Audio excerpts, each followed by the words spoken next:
जितना रोइबू केहू तोहरो के रोआई, याद हमर आई। अकेले ही रोआबू, अकेले ही हंसाबू, याद हमर आई। जितना रोइबू केहू तोहरो के रोआई, याद हमर आई, याद हमर आई।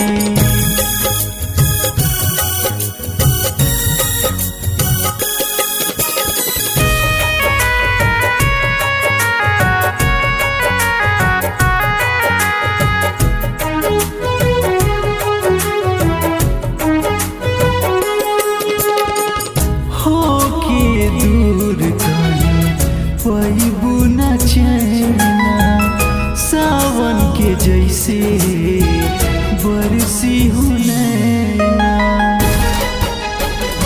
होके दूर कहीं पैबू न चैना, सावन के जैसे बरसी हो नैना। दिल में रखनी, दिल में रखनी तोहके बसाई, याद हमर आई। जितना रोइबू केहू तोहरो के रोआई, याद हमर आई, याद हमर आई।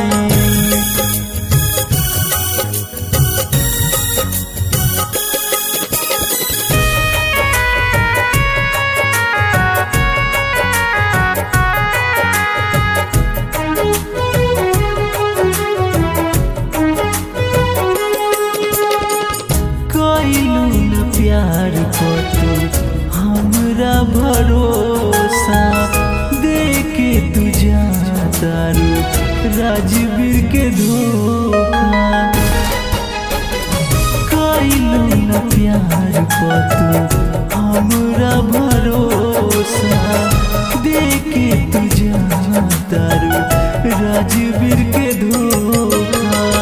दीपक दीवाना के, दीपक दीवाना के गइलू भुलाई, याद हमर आई।